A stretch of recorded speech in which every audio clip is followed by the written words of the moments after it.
и только победа! На первую игру плей-офф болельщики приходили семьями, многие нарисовали плакаты. Ждем от Яшкина гола, как из печки пирога. К началу матча в Татнефть-арене насчиталось более 8 тысяч зрителей. Большинство – поклонники Ак Барса. Букмекеры прочили победу казанцам. За это говорила и статистика встреч в регулярке. В этом году, думаем, точно плей-офф заберем. Кубок Гагарина будет наш. Что вселяет уверенность такую?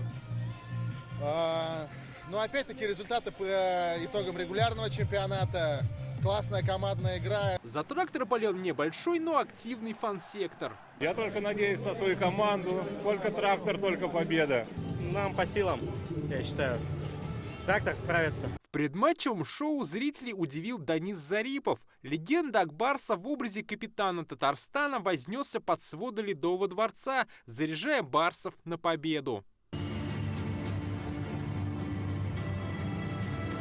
Встреча началась с активных обоюдных атак. У ворот Ак Барса возникла сутолока, и шайба оказалась в воротах. Видеопросмотр показал, была помеха вратарю, и гол не засчитали. На перерыв трактор все же ушел лидером. Под занавес отрезка результативно завершилась затяжная атака гостей.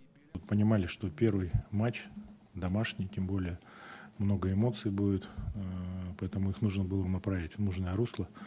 Где-то, наверное, не сразу это стало получаться. Первый период, наверное, где-то суеты много было, потерь, невынужденных ошибок. Игра успокоилась, и взятие ворот зрители увидели только ближе к концу матча. Сначала Алексей Пустозеров броском с разворота сравнял счет, затем Нейтан Тот реализовал большинство. Гости сняли вратаря и смогли использовать численные преимущества. Игра перешла в овертайм.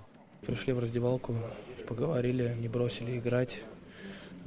Договаривались, что будем делать в овертайме.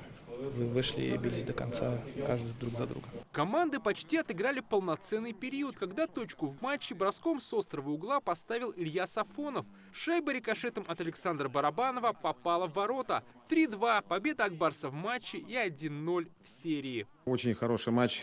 Это есть на самом деле плей-офф.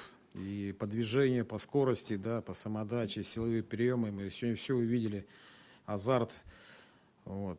Ну, овертайм, к сожалению, был не в нашу пользу, хотя имели больше голевых моментов. По мнению Даниса Зарипова, такой же интригующей будет и вся серия. К счастью, мы взяли верх в первой игре, это придаст уверенности. И пожелаем ребятам, чтобы предстоящие матчи прошли также в победном ключе. Борьба, она никуда не денется, интрига тоже.